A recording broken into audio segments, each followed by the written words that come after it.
What is a boat doing in the middle of a desert? You would expect to find a seagoing vessel closer to shore. This is the question archaeologists had been asking for decades. In 1988, there was a storm near one of the most important archaeological sites in ancient Egypt. A wooden structure emerged from the sand. It was hollowed out by termites. Scientists were determined to solve its mystery. In 2000, they began excavating the site near Abydos, Ubidos. An American team of experts soon discovered a boat that was 70 feet long, and it wasn't alone. In total, there were 14 boats neatly resting next to each other. It was impossible to completely dig out the boats because of their poor condition.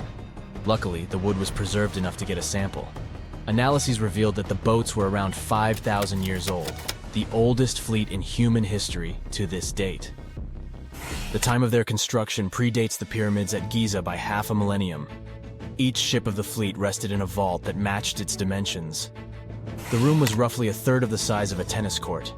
It had mud brick walls that featured more than 120 drawings of boats. Ancient Egyptians incised them on whitewashed walls that were excellently preserved. Scientists have known about these mysterious chambers for well over a century. 1901, 1902. A British archaeologist, Arthur Weigel, stumbled upon a strange structure west of the River Nile. His team caught a glimpse of the interior walls.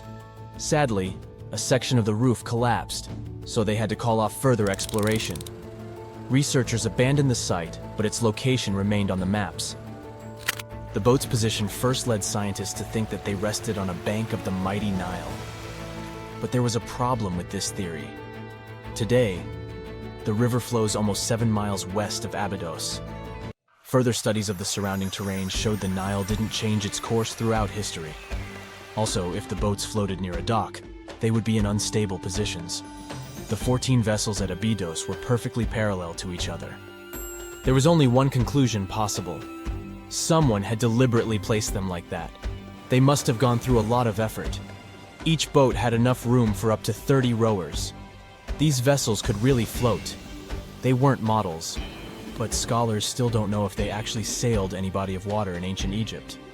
This doesn't diminish the importance of the find. Previously, archaeologists found only small-scale models. In King Tut's tomb alone, there were 35 boat models. For a long time, these figurines were the only clues as to how ancient Egyptian vessels looked like. The boat's design confirms that they were the real deal. They are the earliest surviving examples of something called built boats. Ancient people constructed primitive vessels by hollowing out large tree trunks. The alternative was reed that was tied together to form a raft.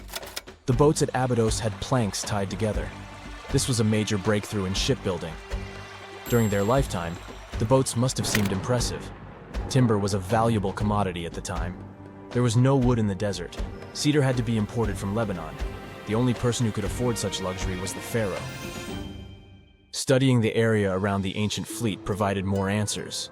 Scientists discovered a mud brick structure where Egyptians worshipped the pharaoh. Its approximate date of construction matches that of the wooden boats. The same bricks out of which this building was made were used to encase the fleet. At the time of their construction, the rooms they were stored in had a ceiling. That's the section that archaeologists stumbled upon in the early 20th century. Just like mummies and coffins, these marvelous ships rested inside splendid vaults. The exterior of these rooms was also impressive. The outer walls originally had a plaster of white limestone. It reflected sunlight. In the desert sun, the structure housing the boats must have shone from miles away. Ancient Egyptian builders used the same technique to cover the pyramids 500 years later. Today, their surface looks jagged, but it wasn't always like this. When they were constructed, the pyramids had a top layer of fine white limestone. Their surface was smooth and it gleamed in the sunlight. Instead of stairs, the outer layer of the pyramids was more of a sleek ramp. Archaeologists were left with one final question. Which pharaoh owned the fleet? The answer lay just a mile from the site. This is where the tomb of a pharaoh from the 5th dynasty rested, King Senwosret III. Its time and style of construction matched the ones of the chambers with boats. The very end of his rule might explain how the boats ended up in the middle of the desert. The pharaoh probably passed away in northern Egypt. Then his body was transported down the Nile to Abydos in a marvelous procession of decorated boats. The vessels were later lowered to chambers near the final resting place of their owner. This had a symbolic meaning. In the ancient Egyptians' belief system, ships played a key role. Their supreme deity was Ra. He traveled through the sky during the day in the form of the sun. At nighttime, he sailed through the netherworld in a solar boat. The pharaoh identified himself with Ra. That's why he needed boats in the afterlife. That was the only way to regenerate himself. Just as the sun rises every day above the horizon. This belief existed for thousands of years. The more famous Pharaoh Khufu also had a ship. Scientists found it in 1954 next to his pyramid at Giza. It is some 4 centuries younger than the fleet at Abydos, but Khufu's ship was almost 2 times longer. The Great Pyramid of Giza and King Tut's tomb are some of the most famous archaeological finds in Egypt. But there are many more secrets hiding beneath the endless sands of the Sahara Desert. Recently, 2020, archaeologists found a lost city there.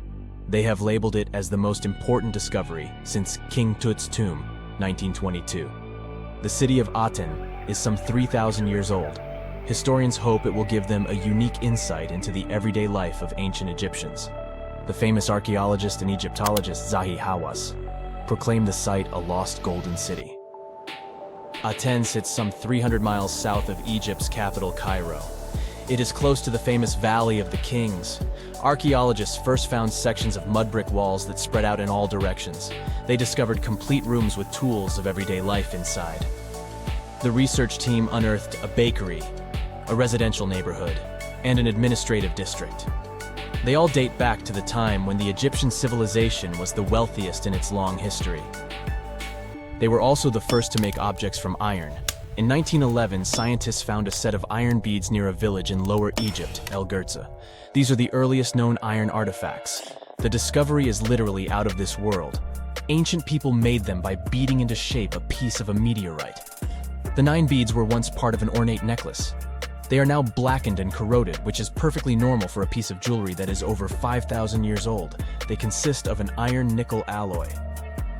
Researchers were impressed by the skill of ancient jewelers who processed the beads. Their craftsmanship is more impressive when you think that they didn't know the stellar origins of the material. The Great Pyramid of Giza also has a remarkable feature. An international research group investigated the electromagnetic response of the structure to radio waves. They found that the pyramid has the ability to concentrate electromagnetic energy inside it. This occurred inside its chambers as well as under the pyramid's base. It contains an underground, unfinished chamber. It seems that the electromagnetic response is connected with the properties of limestone, the Great Pyramid's main building material. The research results might have a practical application. The way solar cells and nanosensors function could be improved by this remarkable find.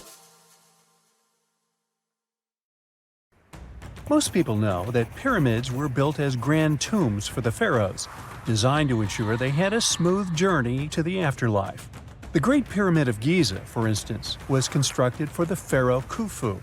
But what most people don't know is that this whole pyramid building trend started right here with the step pyramid of Djoser about 4,700 years ago. This massive structure was built for Pharaoh Djoser, a ruler from Egypt's 3rd dynasty. It rises 7 layers high above the ground and stands about 200 feet tall. We think of it today as a phenomenal architectural project. But for ancient Egyptians, the step pyramid of Djoser turned out to be more like a massive experiment, a trial run, if you will, to perfect their building skills before they moved on to even more ambitious pyramids. Reaching new heights is super exciting, but the real mystery is what is going on below the ground. In this pyramid's underground labyrinth, there is a network of tunnels stretching about 3.5 miles long. And some researchers believe these tunnels might have been part of a sophisticated water system that could completely change what we think about pyramid construction. Let's talk about this massive complex located in Saqqara. Surrounding the pyramid, there's what's known as a dry moat, a continuous trench that is up to 164 feet wide and almost 2 miles long. It forms a sort of rectangular shape around the pyramid. This trench has an average depth of about 65 feet. Now, if you were to add up all the earth and rock they dug out to create this moat, It would be about 10 times the volume of the step pyramid itself. For the longest time, people just assumed this trench was nothing more than a huge quarry, a place where they dug up stone and clay to build the step pyramid. Makes sense, right? But when you take a closer look, it doesn't add up. The trench is too narrow and deep to be practical for mining, and its layout doesn't match anything we know about ancient Egyptian quarrying methods. Plus, some sections of the trench are actually covered with a rocky ceiling, which would have made it nearly impossible to use as a quarry. Another theory suggests that the dry moat had some kind of spiritual significance. Maybe it was a sacred place, where souls of nobles gathered to serve the late king in the afterlife. There are even niches in the walls that work as a hint at this spiritual function. But most researchers believe that this purpose likely developed much later, long after the complex was built for Djoser. So, what was the moat really designed for? In 2020, a researcher came up with a pretty intriguing idea. It is possible that this trench was actually designed to collect and manage water, especially after heavy rainfalls. Now, that makes sense when you consider the location. The moat sits in an area that could easily have been flooded by runoff water from nearby plains. This could also explain why the trench wasn't used for new graves until much later when the climate became drier and less prone to flooding.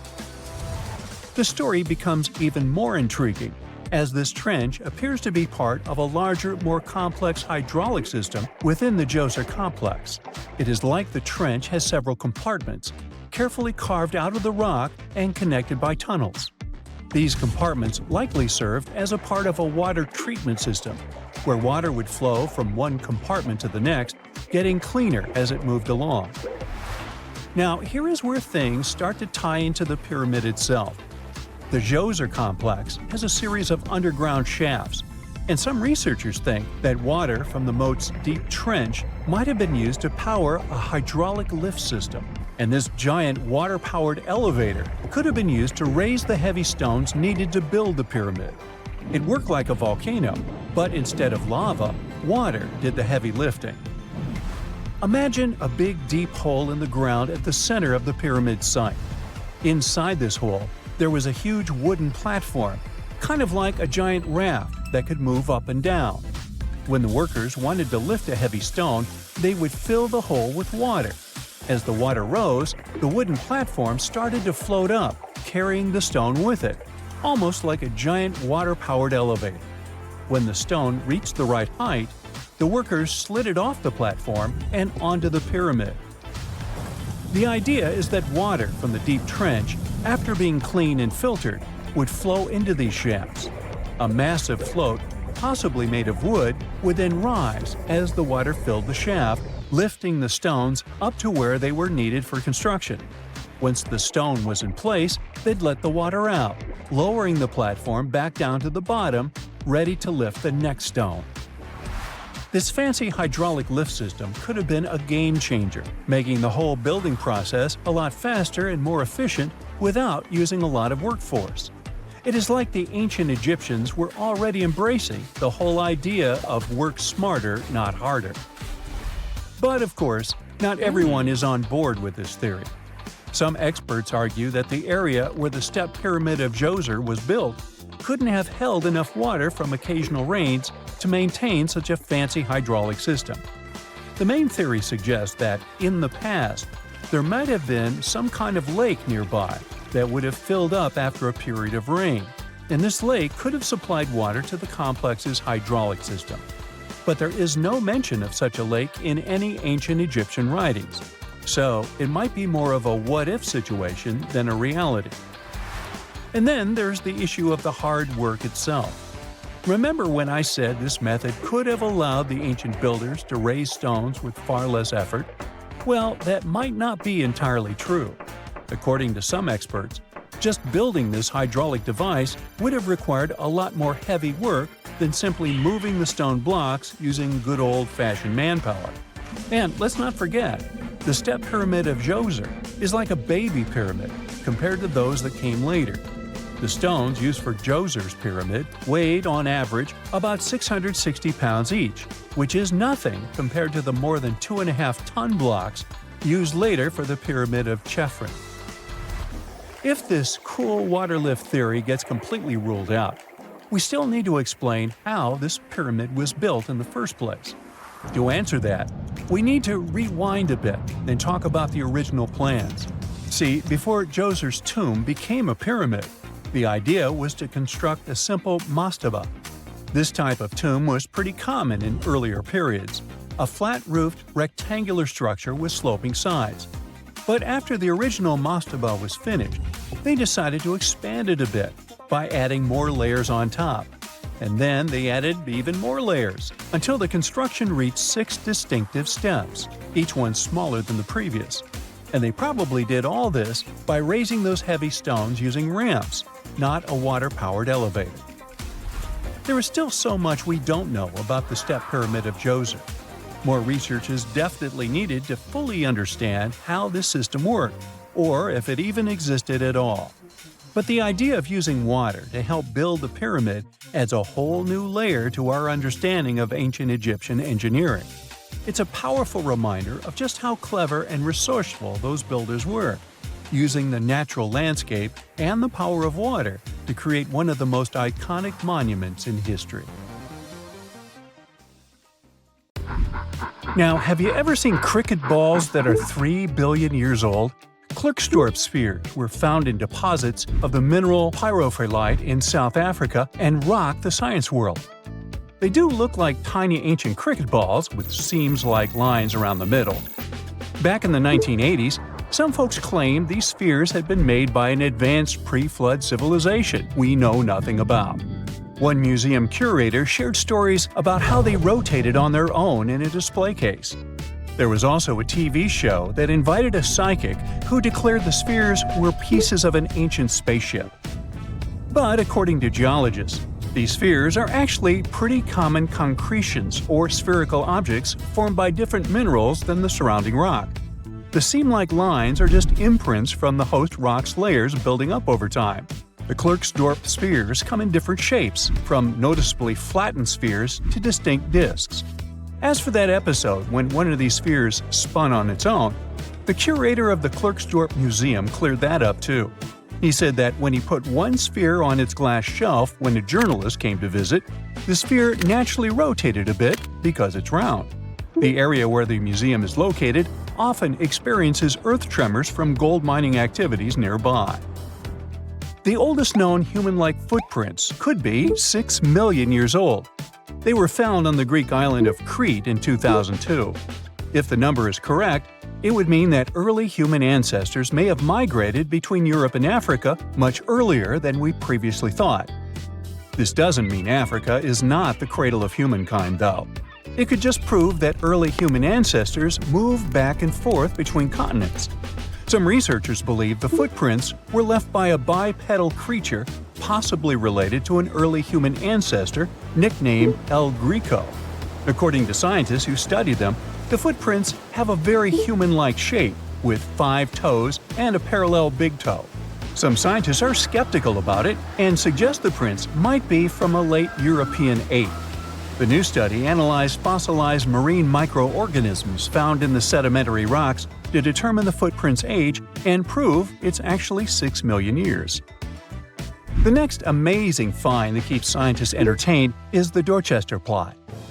It's a beautifully crafted metal vessel with some fancy geometric designs embossed in shiny silver. The pot was discovered in, who could have thought, Dorchester in 1852 under quite unusual circumstances. During a powerful blast, the pot broke into 2 pieces. Scientists believe it was originally embedded within a rock or boulder known as pudding stone.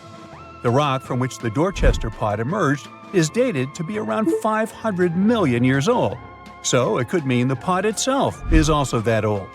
The current and less exciting theory suggests that the Dorchester pot is a Victorian-era candlestick holder. Such things were really trending back then, so it's not a surprise to find such fancy household item from that time. The Dorchester pot falls into the category of ooparts, or out-of-place artifacts. Those are objects that seem too advanced for the time period they're supposedly from. If we accept that the pot is 500 million years old, then whoever made it was way ahead of their times in terms of crafts and tech. One extra mystery is that the pot has an engraving of a plant that most likely disappeared from Earth over 100,000 years ago. Sounds like good proof the pot is really extra old. Now, it looks like the oldest map in Europe is a stone from 4,000 years ago. This Bronze Age slab was found in France in the year 1900 at an ancient burial ground. The carvings on the slab show in 3 dimensions the River Odie network with a fantastic accuracy of around 80% over an 18-mile stretch. There are other stone-carved maps around the world, but this one is unique because it shows a specific area to scale. Looks like the slab's carvings don't just map rivers and hills, but also settlements, barrow sites, and field systems. Archaeologists say the slab wasn't used for navigation, but rather to symbolize power. The detailed markings on the slab might have served to illustrate the domain of a local ruler, possibly a prince or king, to show their control over the territory. When the ruler lost power, the slab was likely repurposed as part of a burial vault. The unique artifact was stored in the cellar of a museum. For decades, no one even noticed until several scholars read older reports about the slab and decided to check it out. They conducted a detailed analysis using 3D techniques. Their research proved that the creators of the slab had not only etched lines into the rock, but also modified its surface to reflect the topography of the landscape with high accuracy. The Salzburg cube, also known as the Wolf's Egg Iron, was discovered in the late 19th century in Austria. Now, don't let the name mislead you. It doesn't look like a cube at all. It's more like a rounded object with 2 flat sides. Down the middle, there's a groove, and the surface is covered with pits and craters. This unique appearance is the reason why many people think it might be something out of this world. Workers accidentally found this artifact when they blew apart a piece of coal. The coal seam it came from is thought to be over 60 million years old. The Salzburg cube moved between museums, mysteriously vanished in the early 20th century, and then showed up again. A professor from Bonn University suggested it might be from a meteor, but they found no evidence of elements that you'd normally see in meteorites, like cobalt or nickel. Then researchers thought it must be a human-made object, possibly a Victorian-era candlestick holder. No one knows the true story of the cube or its current location. Yep, it disappeared again. Have you heard about the Meister print? It's a fossilized sandal print discovered in 1968, and it has sparked a lot of intrigue. There's a trilobite inside the print, which supposedly went extinct around 500 million years before humans even existed. But many historians think this age is an exaggeration. When Meister found the fossil, it was authenticated.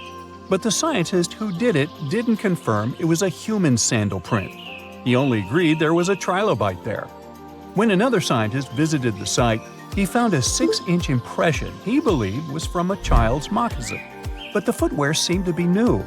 So, could it be evidence of time travel? Proof that humans existed millions of years earlier than we thought? Or a sign that someone else visited early Earth? Or is it just a rock formation that looks like a sandal print? We still don't have the answers. Back in June 1936, a couple was walking along Red Creek in London, Texas. London, Texas? Yeah, when they stumbled upon something unusual.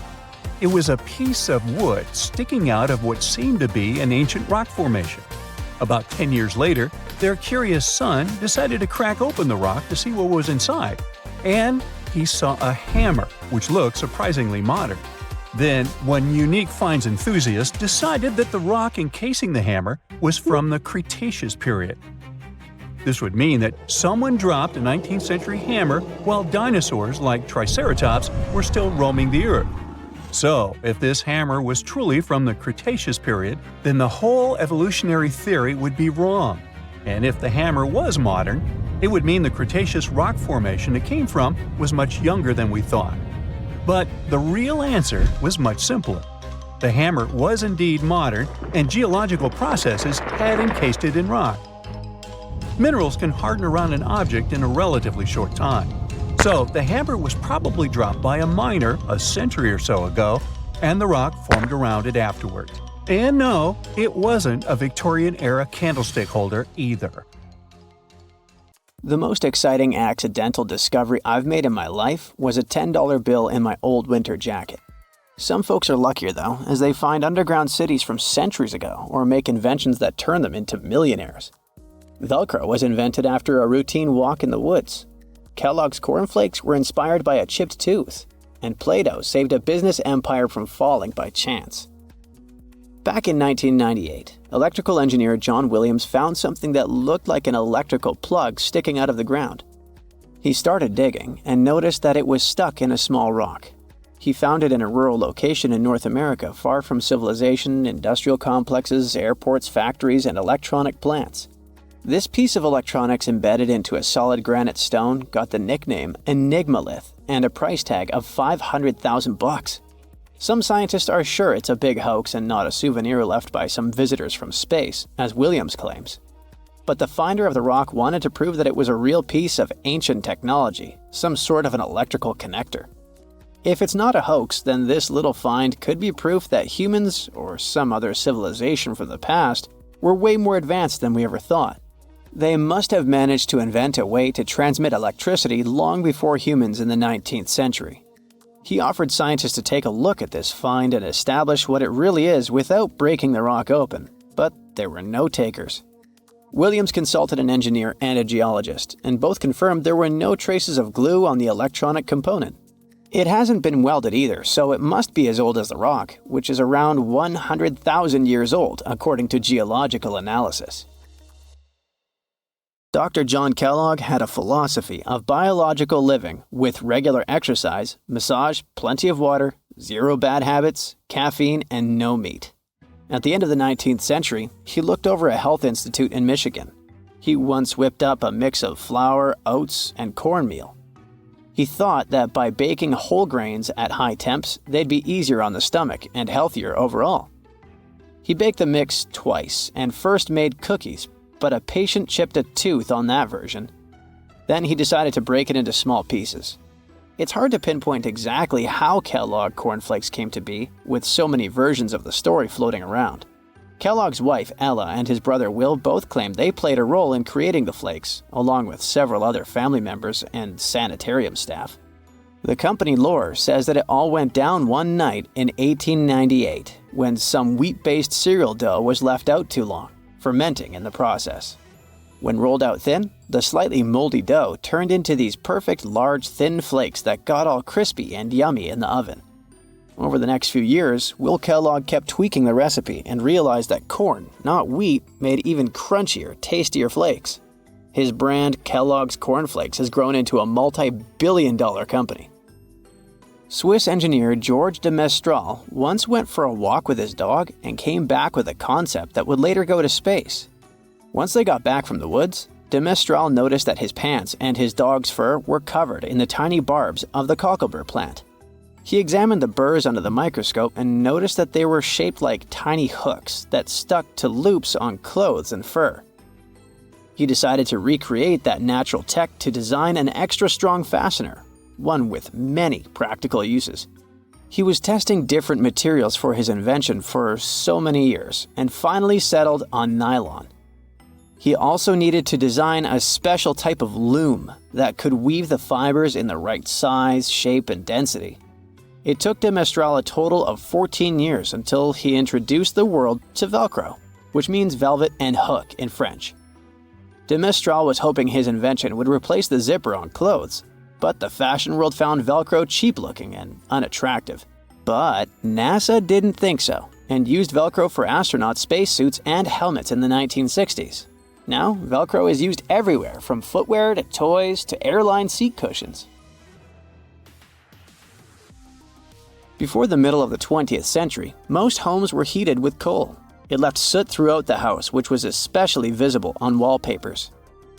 Kutal Products was the largest company that sold wallpaper cleaner, but in the 50s, more and more people switched to gas, oil, and electricity, and the sooty buildup problem was mostly solved. The owner of Kutal Products was trying to save his business. Meanwhile, His sister-in-law read that wallpaper cleaner could be used to make holiday decorations. She worked as a nursery school teacher, and modeling clay was pretty hard for her students to handle, so she decided to test this material for molding into different shapes, and it works out just fine. She told her relatives about the discovery and suggested a name for it: Play-Doh. The Kudal company was about to go bankrupt, so it was a great alternative for a new business. Soon enough, Macy's and Marshall Field got interested in the new toy and started selling it. Play-Doh was originally only in one color, white, but soon expanded to red, blue, and yellow. They also made several changes to the original recipe, but the mixture is still mostly the same as when it was used to clean wallpapers. An urban legend says that if you take all the Play-Doh compound ever made and put it through their Fun Factory playset, you'll get a snake that will wrap around the planet 300 times. A man in Turkey was renovating his home when he knocked down a wall in his basement with a sledgehammer. He found a tunnel behind the wall that led to an ancient underground city. The tunnel led to more tunnels and then halls and chambers. It turned out to be a whole underground complex with 18 stories and without a single inhabitant, abandoned a long time ago.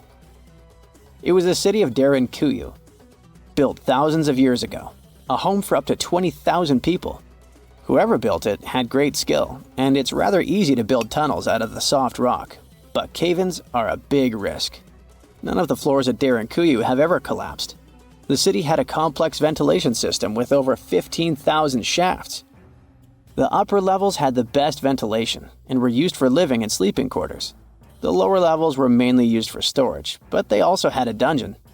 In between, there were room for domestic animals, a school, a convent, and small churches. John Martin, a forestry professor, was out exploring a forest in Wisconsin one night. He was shining a UV flashlight up into the canopy to spot lichens, fungi, plants, and frogs that glow under the UV light. Then, suddenly, he heard a flying squirrel chirping at a bird feeder, pointed the flashlight at it, and saw it light up pink. The professor told his colleagues about it, and they decided to investigate further. They checked out some flying squirrel skins at museums to see if this pink glow is a common thing among them. It turns out that almost all of the flying squirrel specimens they looked at had the same pink fluorescence. Non-flying squirrels didn't glow at all. Other animals with fluorescence, like puffins and chameleons, glow blue under UV light. The only other mammals with fluorescent fur are around 20 species of opossum. They live in different ecosystems and have different diets. The only thing they have in common with flying squirrels is that they're all active at night. And regular squirrels prefer sunlight. There's enough ultraviolet light in low light conditions, and nocturnal animals need UV vision. So the pink glow might have to do with nighttime perception and navigation, especially in cold and snowy conditions. Or it could be a way for male flying squirrels to attract prospective mates. It could be a sort of mimicry. A piece of whale rib has recently been found in a North Carolina mine. Not a big deal, some might think. Hey, why can't a whale be a miner, right? But this fragment offers scientists a unique glimpse at the interactions between prehistoric sharks and whales from around 3 to 4 million years ago. The thing is, 3 tooth marks embellish the rib. That means that the whale was once badly bitten by an animal with a super powerful jaw. Judging by the spacing between the tooth marks, and it reaches almost 2.5 inches. This animal could be a mega-toothed shark. I'm talking about the megalodon. Or it could be a different shark species which was around at that time. The curvature of the shark's jaw shows that the animal was relatively small, between 13 and 20 feet long. Yeah, small. As for the whale, it seems to be the ancestor of a great blue or humpback whale. Researchers are amazed. You don't usually expect to find evidence of animal interaction and behavior preserved in the fossil record. After examining the sample carefully, they concluded that the shark must have gone away with a mouthful, but the whale had survived because most of the fossil fragment is covered with what is known as woven bone. It quickly forms in response to localized infection. Such bone isn't particularly strong, and later the body remodels it into compact bone tissue. But it takes time.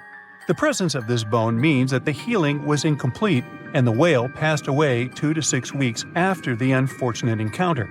On the other hand, its demise could have been unrelated to the infection and injury. Only a handful of fossils show such kinds of interactions between ancient animals. You can often find bite marks on fossils indicating where the animal passed away and its carcass was scavenged. But this fossil is one of a few examples that not only show a wound inflicted by another animal, but also demonstrate that the prey survived.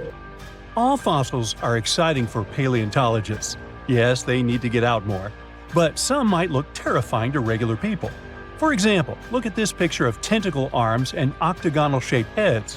When it first appeared in mass media, internet users claimed that it was some ancient organism that had come from space. Others thought the story was fake. But in fact, both the picture and the fossil are real. The fossil is known as a mortality plate, a fossilized representation of a mass extinction event of one or several species.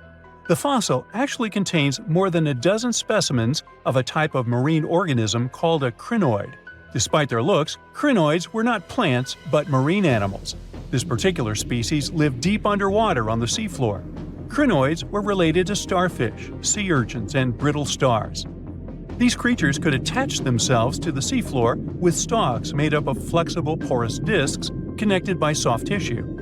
The stalks were hollow, and that's where the animal's nervous system was located.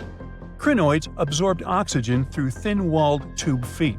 The creatures usually reached the length of more than 8 inches and had 5 arms lined with leathery-looking, tentacle-like structures.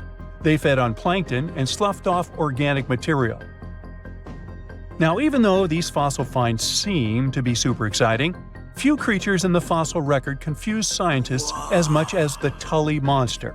This curious sea creature sported a toothy, trunk-like snout and eyes splayed out on a rigid rod. But the most bizarre thing? It has been impossible to classify. Researchers have been considering a variety of organisms, for example, segmented worms, swimming slugs, and primitive eel-like creatures, since the monster was discovered in 1966. Recently, they have even tried to connect it to some species of jawless fish with a backbone-like structure. A team of scientists from Japan has used high-resolution laser scanners to examine the anatomy of Tully monster fossils in 3D. They concluded that the enigmatic fossil might be an invertebrate after all, and still, the true identity of the creature remains elusive. In the 1950s, amateur fossil hunter Francis Tully found a ghostly imprint of a torpedo-shaped organism with a huge tail fin in the Mizon Creek fossil beds in Illinois. Tully had never seen anything similar to the torpedo structure.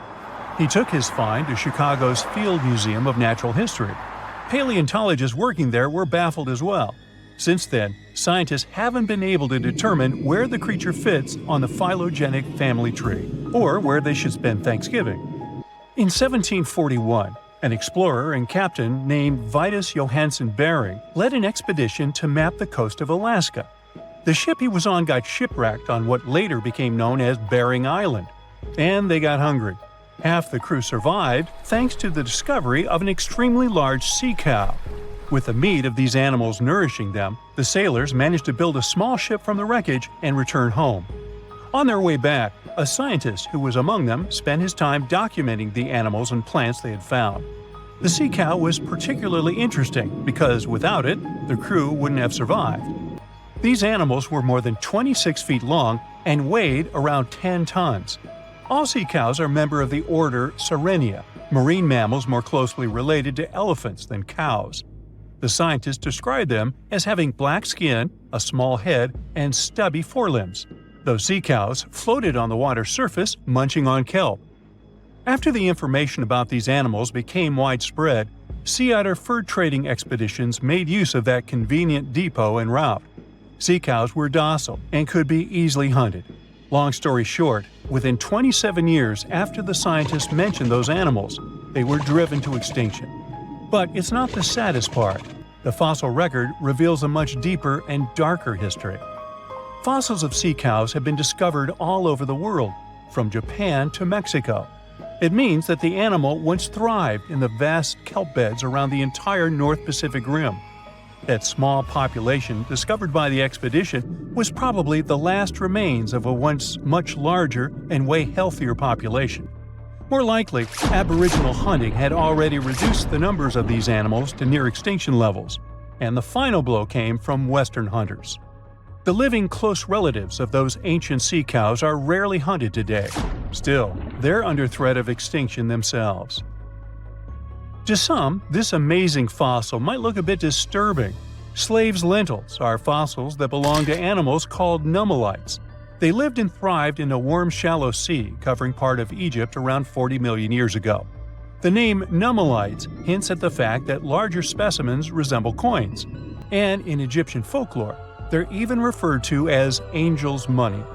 These creatures have a simple, single-celled structure, which contrasts with their super intricate skeleton. Look at this series of spiral overlapping whorls.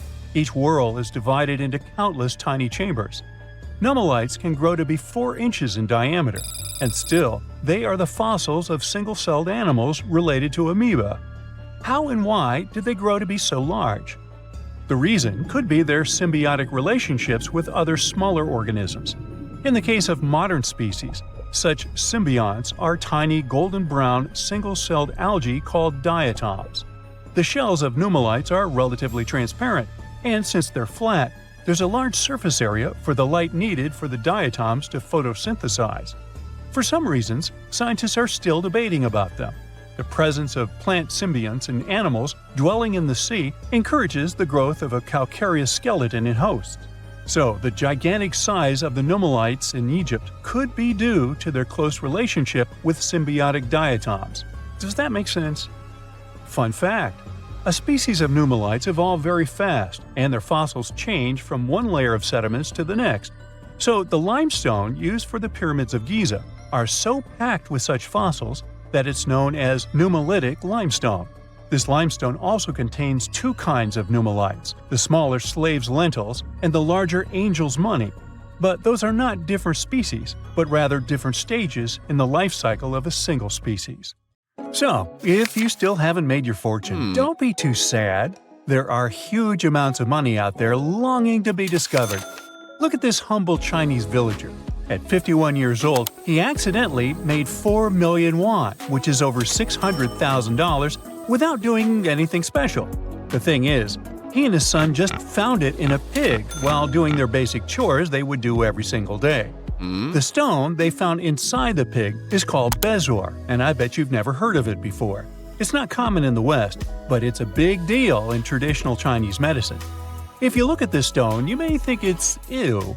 This 4-inch long, 2.7-inch wide treasure is hairy and looks a bit gross at first glance, and it doesn't get better. After discovering the stone, the father and the son took it to Shanghai for an appraisal, and it cost them around $6,000. But still, the initial expenses don't seem so big, considering they're a mere 1% of what that stone is worth. Now, not everything in an animal's belly is going to make you rich. Only the gallbladder stuff is real gold. I know that women can buy themselves flowers and write their names in the sand, but let's face it, women just love it when we offer them fancy bouquets. Still, today, it's much easier to do than it was in the 17th century. Back then, an average Joe would have to slave his way to afford just one flower. Somewhere around the 1630s, there was a tulip mania, where tulip bulbs cost more than gold. Okay, the price wasn't real. It was a speculative bubble way before all the other economic drama we see today. We just haven't learned our lesson yet. Back at that time, a single tulip bulb was sold for more than what a skilled artisan made in an entire year. And it wasn't just any tulip bulb. We're talking about bulbs with fancy colors and patterns that were rare and sought after. The tulip market was like the stock market at the time, with traders making deals in taverns and signing contracts with each other. It was all about supply and demand. And just like with any bubble, prices eventually crashed in February 1637, leaving everyone with empty pockets, scratching their heads, and feeling ill. Meanwhile, speaking of feeling under the weather, back in 15th century Europe, people turned to Egyptian mummies for relief from headaches, stomach issues, and even more serious conditions modern medicine still can't beat today. Embalmed bodies were thought to have some magical healing powers. But why did folks eat mummies in the first place? Well, it all started with a mix-up in translations. There was a substance called mumia that was considered super valuable for its healing properties. But when Western Europeans got wind of it through letters from other nations, they mistakenly thought it came from Egyptian mummies. This led to a whole fashion of medical mummy eating. People believed that consuming parts of mummies could cure all sorts of ailments. So they started raiding Egyptian tombs and selling mummies like hotcakes. Demand was so high that some shady characters even started making fake mummies out of… Trust me, you don't want to know it. I'll leave it to your imagination. But you can write your ideas in the comments. Fast forward to the Victorian era, and the enthusiasm with mummies was at an all-time high. Egyptomania was in full swing, with mummy unwrapping parties becoming a popular pastime. It wasn't until the late 19th century that the use of mumia finally fizzled out. One day, a dead sperm whale washed up on a beach in La Palma, Spain, and a professor was sent on a mission to crack the case of the animal's demise. Amidst crashing waves and the massive carcass, he stumbled upon a surprising revelation: a hefty 21-pound stone stuck at its intestines. But this was no ordinary rock.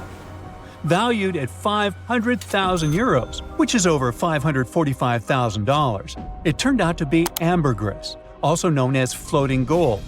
Legend has it that this funky substance can be found floating in the sea or rarely washed up on beaches. It was discovered in the 1800s. It's actually formed from the indigestible bits sperm whales gobble up while feasting on squid, like their beaks. Over time, perhaps years, these bits clump together in their intestines, almost like a kidney stone, to create this valuable lump of ambergris.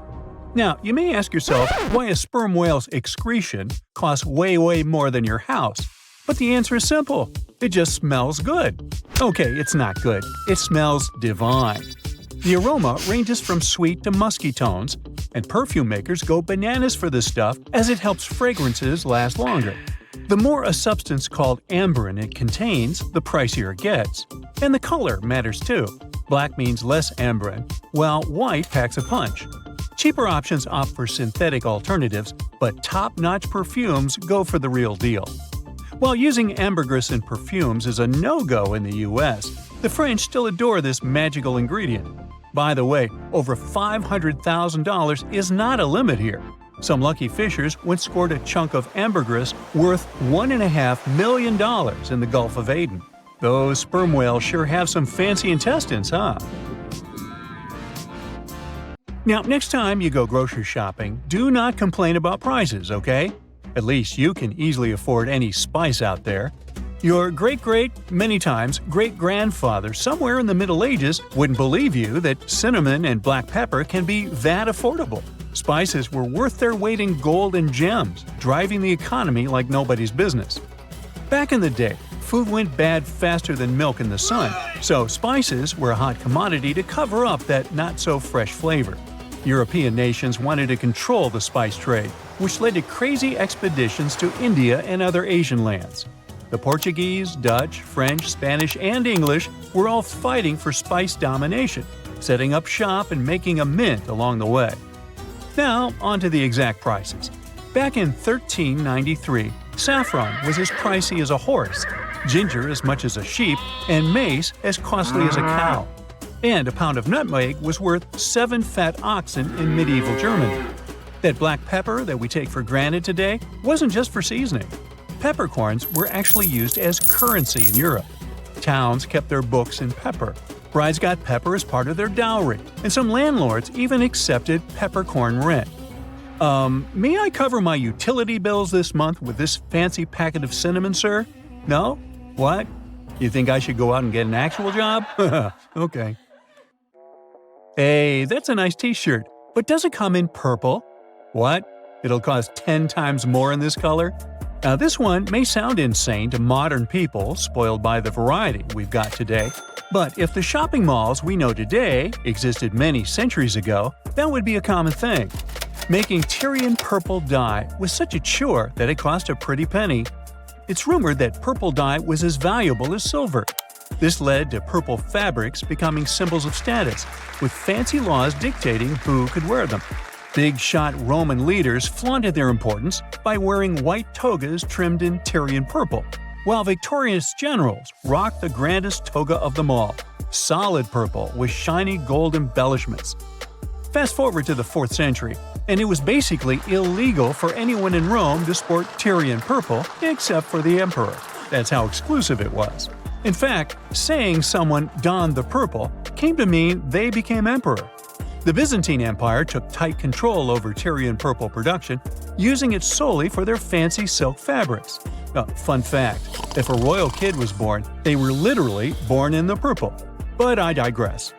Tyrian purple may have been worn by the nobility, but the origins of this fancy dye are far from being noble.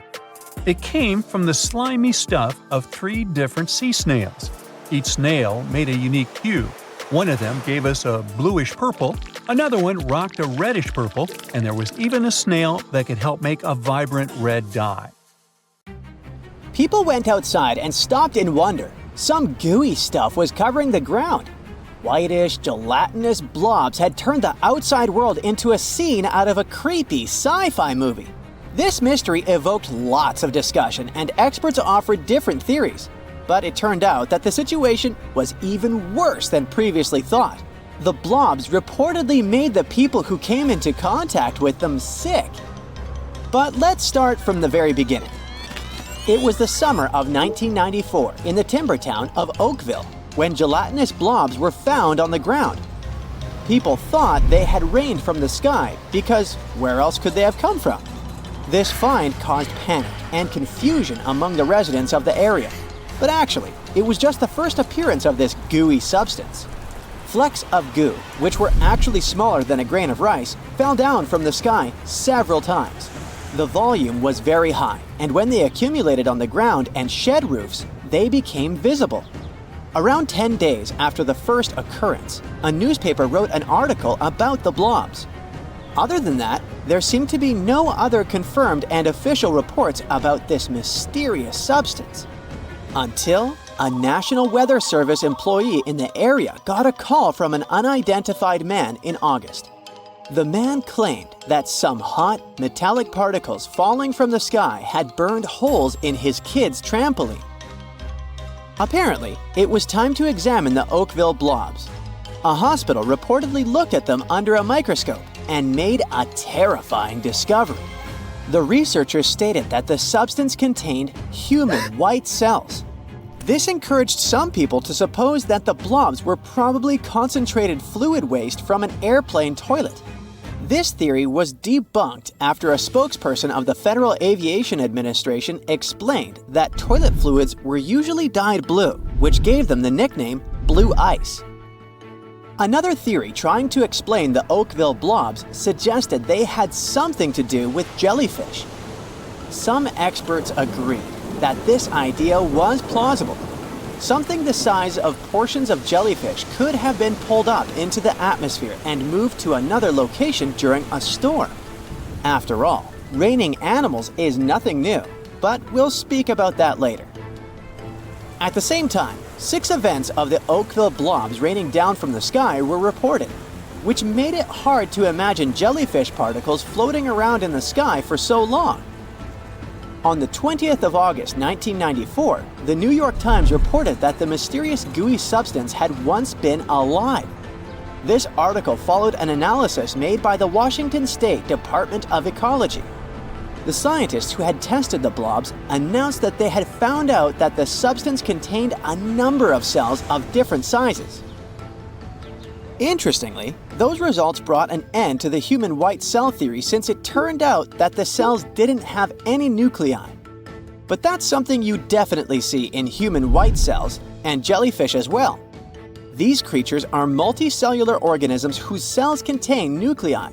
But what kind of life wouldn't have nuclei?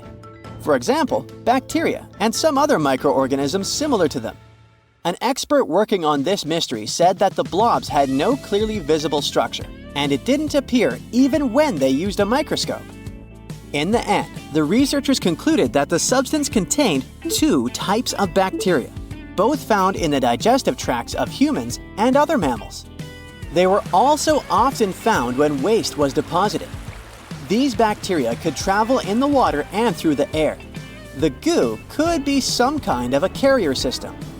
Unfortunately, the scientists admitted that they didn't have any hard evidence to support their idea. To add to the mystery, the samples reportedly went missing before the researchers could finish their work. But is it true that the weird blobs made people sick? At first sight, yes. A few Oakville residents reported becoming ill and experiencing similar flu-like symptoms after touching the Oakville blobs. But was it a direct consequence? No one knows. Experts admit that the cases of illness could have been a coincidence, which makes the incident even more intriguing. So far, the mystery remains unsolved. Now let's move on to the other stuff falling from the sky. Bad news. Some of it can be totally disgusting. Like worms falling from the sky in China and wiggling on people's cars. Some people thought it was an animal rain, while others were not convinced. They stated that the video was fake since the worms were only on vehicles but not on the ground. Others were sure worm rains were a totally normal thing in March. Ugh, luckily not where I live.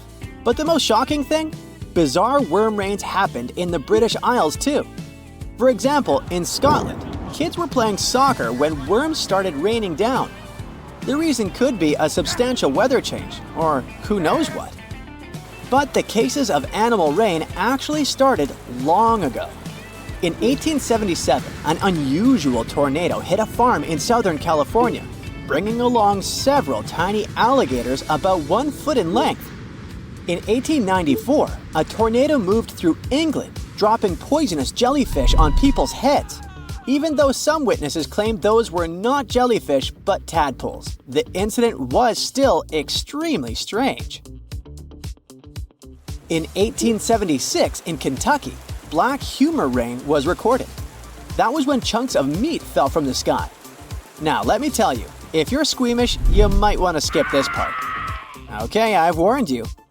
Locals claimed the meat tasted like mutton, but later, researchers discovered that buzzards flying over the area must have felt unwell and regurgitated their meal right in the air.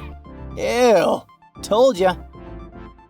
All these are instances of the animal rain, a rare meteorological phenomenon in which flightless animals fall from the sky. Such cases have been reported throughout history, starting from 1794, when French soldiers saw toads fall to the ground during heavy rain near the French city of Lille. How do such rains occur? It might be different for different species. For example, frogs and toads often roam the countryside in large numbers. Powerful winds can pick them up and carry them for great distances. Or let's take fish. In 1861, there was a reported rain of fish in Singapore. And a naturalist speculated at that time a migration of walking catfish could be taking place. So the wind might have dragged them over land from one puddle to another, as if they had been following the rain. In any case, the most common explanation of such cases is that there is no actual falling at all. Animals are just driven along by winds or something of the kind. This can also explain why typically only one single species of animal is reported raining from the sky. Another probable explanation involves tornado waterspouts. Those are tornadoes forming over the water. A tornadic waterspout can potentially transport animals to relatively high altitudes and carry them to remote locations. This idea is supported by the suggestion that animal rains are often preceded by storms. At the same time, this theory doesn't explain why each incident involves just one species, not a group of similarly sized animals from the same habitat. Here are some other examples of animal rains. In 1947, fish started falling to the ground in Louisiana. And in 2005, it rained frogs in Serbia. In 2010, a small town in Australia experienced a rain of perches.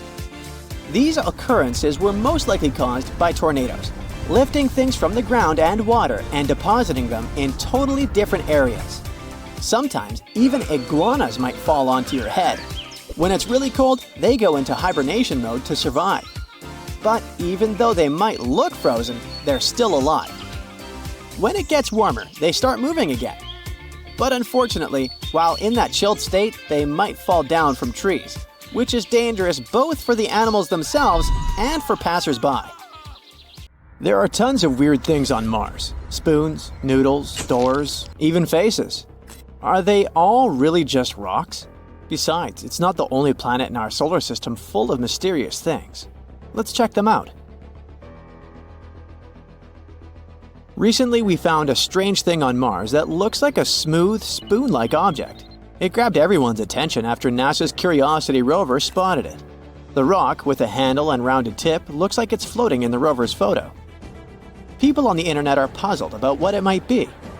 Some are joking that it's a Martian's bowling pin, or even a shoehorn left by extraterrestrial creatures. But Andrew Good from NASA says it's not that exciting. Turns out it's just a rock shaped by the wind over a long time. These kinds of rocks with odd shapes are common on Mars. They're called ventifacts. Ventifact is a rock that can get scratched, dented, or smoothed out by tiny particles carried by the wind. You'll usually find these kinds of rocks in dry places where there's not much grass or trees to block the wind, and where there's a lot of sand blowing around. Sometimes, the wind can carve ventifacts into really cool shapes, like the mushroom rocks you can see in the White Desert National Park in Egypt. These rocks look like giant mushrooms because the wind wears away the bottom part faster than the top, making them stand tall and slim. Ventifacts aren't the only cool Martian rocks. Check out this series of surreal spikes protruding from the red surface. NASA's Curiosity rover stumbled upon them while exploring the Gale crater on Mars. They quickly caught everyone's attention. Twisting structures resembling spikes looked like some extraterrestrial doors. Even the SETI Institute, an organization focused on searching for extraterrestrial life, tweeted about the image, referring to it as a cool rock. But in reality, these are just hoodoos. These tall and thin spires occur when hard rock sits atop softer rock layers. Martian spikes are likely cemented fillings of ancient fractures in sedimentary rock, with softer material eroded away over time. Again, there are many hoodoos on Earth too. They're also called fairy chimneys or tent rocks. You can find them in places like Utah's Bryce Canyon and the Colorado Plateau. NASA is excited about these weird structures because they can help us learn more about the history of the Gale crater. There was also a rock that looked like a jelly donut. We called this rock Pinnacle Island. It was spotted by NASA's cameras. However, just 4 days earlier, it was nowhere to be seen. So how did it magically disappear? In a very anticlimactic way, it was kicked up by one of Opportunity's wheels as it traversed the Martian terrain. But there's still some mystery surrounding that jelly donut. Analysis revealed that Pinnacle Island contains unusually high levels of sulfur and manganese. Both of these things are water-soluble. In other words, there might have been some water action that created these elements in the rock. So this tiny thing suddenly caused a lot of drama, and an entire lawsuit against NASA. It claimed that the agency failed to investigate a possible fungus growing on Mars. Jelly donut fungus. But not all our findings are natural. Another puzzling discovery was this thing the Perseverance rover spotted. It's something that looks like tangled spaghetti or string. Just like the donut, this mysterious object showed up in a rover camera image and then vanished from the sandy ground in several days. It turns out that it could be debris from the rover's landing system. Perseverance landed in the Bizzare crater in February 2021. It had a rough landing and accidentally scattered debris around. Some of these debris pieces have been showing up in the rover's images for a while now. The string-like object is likely a piece of shredded dacron netting, which is a type of fiber used in thermal blankets. These blankets help regulate equipment temperatures during the super hot process of landing on Mars. It probably underwent significant unraveling and shredding due to strong forces during the landing. Thermal blankets lost a bunch of stuff back then. For example, this shiny foil piece spotted in June. The rover found it on a rock. What's remarkable is how far some of the debris has traveled. The rover landed about 1.2 miles away from where it's currently exploring. It's probably because the crash threw the debris into the air, and the Martian winds carried it over such a distance. Mars is known for its strong winds, which can move lightweight objects.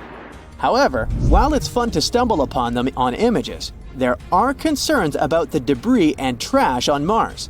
We haven't even fixed this problem on Earth, and we're already creating it on Mars. The debris we left on the red planet is already accumulating in an area called Hogwallow Flats. Plus, the debris can accidentally contaminate the sample tubes used for collecting Martian rocks.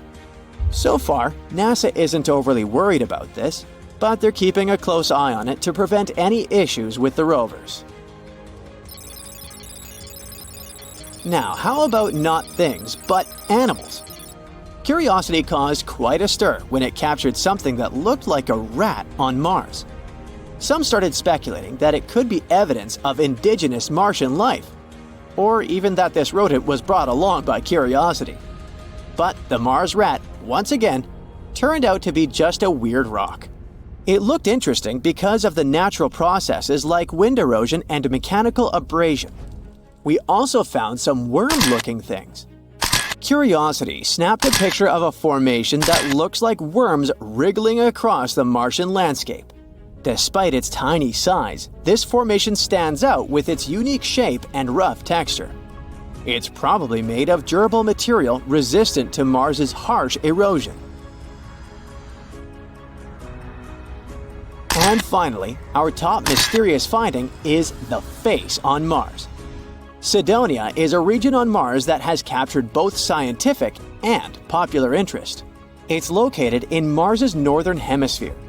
It lies between heavily cratered regions to the south and relatively smooth plains to the north. There's a theory that the northern plains may have once been ocean beds. Maybe Cydonia was once a coastal zone. This place is full of interesting and beautiful features that tell us a lot about the history of the Red Planet. But its most interesting feature was the Martian face. This thing gained widespread attention when it was snapped by the Viking 1 orbiter in 1976. Some believed that it was evidence of a long-lost Martian civilization. At first, NASA dismissed it as a trick of light and shadow. But after some analysis, it turned out to be, yep, another rock. We also saw a face of a bear. It was captured by the high-resolution imaging experiment camera. In an image, we can see a circular fracture pattern that looks like a bear's head, with two craters forming the eyes and a V-shaped collapse structure like the nose. The head likely formed because something heavy settled on top of an old hole in the ground. This hole was filled with either lava or mud. The nose-like feature is speculated to be a volcanic or mud vent. But why do we keep seeing these strange things on Mars?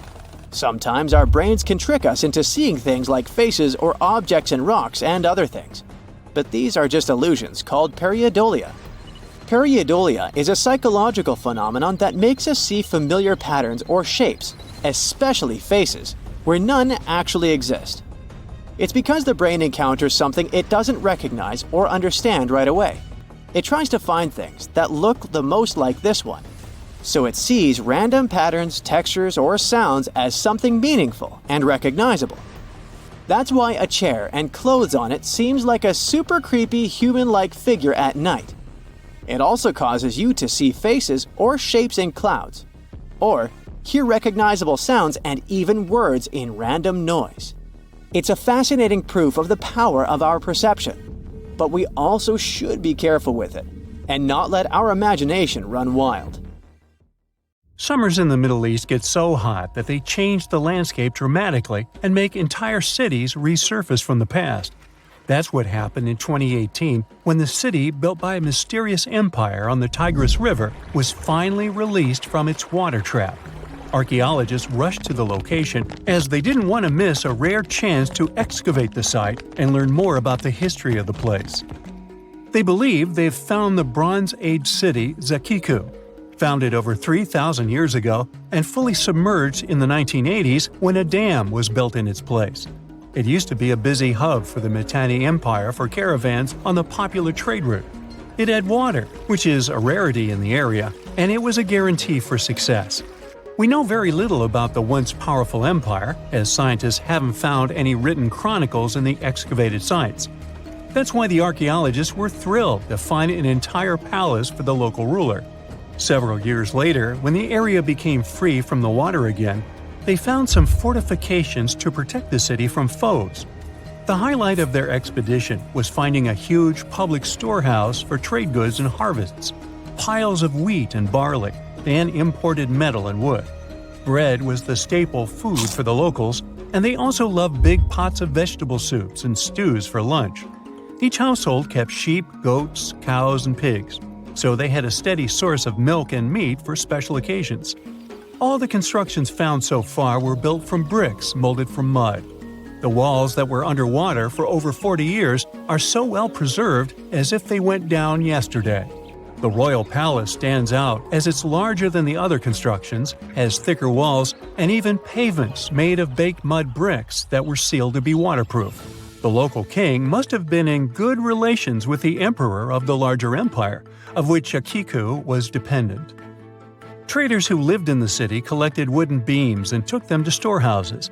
The beams arrived down the Tigris River from the forests in the mountains in the north and east of Mesopotamia. Merchants came here to sell their goods and then crossed the Tigris on their way to the borderlands. Zakiku was thriving as a center of commerce for about 6 centuries until it was hit by a massive earthquake in 1350. Archaeologists found 5 ceramic vessels holding over 100 clay tablets made close after the earthquake. It's almost a miracle that small tablets of unfired clay managed to survive underwater for decades. People who created those must have carved notes on clay while it was still wet. They wrote about anything, from newly stored harvests to notes for other kingdoms. Then they would let the message dry in the sun. Scribes even had to learn a different language so that everyone outside the city could read it. Scientists believe the tablets they found used to be part of a private archive. They hope to decipher the notes to learn more about the history of Zakiku and the whole empire after the terrible earthquake. The damage to the buildings was so enormous that it was impossible to restore Zakiku to its former glory, and if there had been any survivors, they must have left the city. Several decades later, the Assyrians, who also lived in Mesopotamia, settled here. They built their houses on the ruins of the abandoned city and used whatever structures they could find from the previous residents as outer walls. But they stayed here only for 50 years, then decided to build a new capital on more fertile soil to make some good cash from agriculture. Archaeologists working in Zakiku had to halt excavations when the water levels went back up and covered the city. They sealed the ruins in tight-fitting plastic sheets and put stones and gravel on top. They hope it will help protect the priceless site from water erosion and prevent it from disappearing again. They realize how important water from the dam is for the region, but if it recedes again, they say they'll definitely continue the excavations. There was a bustling community in today's Taklamakan Desert in China around 1,600 years ago. It lived along the Nile River, which ran through the desert for miles and got its water from the melting snow in the mountains. After 3 years of work in the area, archaeologists and scientists managed to dig up 8 tombs in the desert. Thanks to the desert heat, the clothes and artifacts inside them were almost as good as new. The people who wore those must have lived in the ancient city of Naya. Naya used to be part of a prosperous kingdom at the heart of the Silk Road trading route and had a population of over 3,000 people. Then, desert sands went rogue and swallowed the city whole. Archaeologists only found the ruins of Nija in the early 20th century. Scientists from different countries have tried to solve its mysteries. It looks like the tombs discovered at the end of the 20th century belonged to the wealthy. There were some expensive items inside: a quiver and bow, metal arrowheads, gold earrings, and a glass bead necklace, a lacquer box with a comb, makeup, and a sewing kit in one of the tombs. There was also some silk of top quality, and even the bright colors like green and yellow haven't faded on it. The fabric also had Chinese characters with quotes from historical books, which helped scientists identify the period in which it was made. Archaeologists later found a large dwelling site and the clearing of 3 ruined buildings. It will probably take many more years to understand why the city had fallen and what happened to its people. Saudi and French archaeologists teamed up near Riyadh, the Saudi Arabian capital, and stumbled upon an ancient settlement dating back 8,000 years. The scientists used all sorts of cool tech, like laser scanning, drones, and aerial photography, to unearth this Neolithic-era gem. They found the settlement in a local archaeological hotspot. Among the treasures they uncovered were a stone temple, remnants of an altar, and over 2,000 graves. All these finds tell us about ancient practices and rituals. The team also found the foundations of 4 massive buildings, corner towers, and open-air courtyards, all with underground reservoirs to store water for agricultural use. There was also a smart irrigation system with canals and cisterns, which let the city thrive in one of the driest deserts in the world. Rock drawings etched into the nearby mountain depicted the daily life of the locals. The excavations have been going on in the area for over 40 years, and scientists still keep finding new artifacts to answer more of their questions. Fishers have stumbled upon ancient bones, tools, and artifacts that are 9,000 years old on the North Sea floor. British and Dutch archaeologists and paleontologists rushed to see the finds as they were hoping it could be evidence of the submerged Doggerland. And they weren't disappointed. There were even perfect sets of footprints left by Mesolithic people who lived here.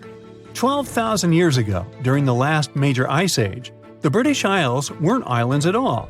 There was a landmass made of many hills, marshlands, and dense forests that connected them to the European continent. That landmass was Doggerland, where a prehistoric hunter-gatherer society lived and thrived. But then, the sea level started going up at the speed of 3 to 6 feet a century as glaciers were slowly but surely melting. The locals had to move to areas that today belong to England and the Netherlands. Experts decided to learn more about the history of Doggerland, using data from oil companies working in the North Sea. So far, they've created digital models of what the area of 18,000 square miles might have looked like before it vanished beneath the waves. They still need to analyze samples of ancient insects and plants and the DNA of animals to get a full picture. Hey there! Imagine a place on Earth that's just like Venus. It's Chile's Atacama Desert. I assume you wouldn't want to spend your holidays there. Similar to other deserts, this one isn't exactly the friendliest place. It's a long stretch of land close to the Andes Mountains. This makes it one of the driest spots on the planet. In fact, it's so dry that only a few places in Antarctica have stayed without rain for longer. This tough environment has some benefits to offer. Because it's located high up and doesn't have many clouds or a lot of light pollution, it's become the perfect home for advanced telescopes. These telescopes help us explore the cosmos. A new study from June 2023 revealed that this desert is even weirder and more out of this world than we had thought. It makes sense that a desert as dry as this one gets a lot of sun.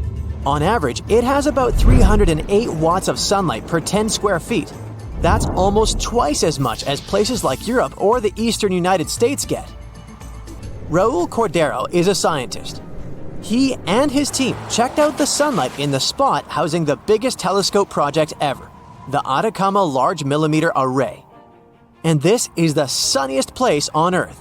This is what you'd experience if you were about 79% of the way from the sun to Earth. Of course, if you were actually on Venus, you would have way bigger things to worry about than just a lot of sunlight.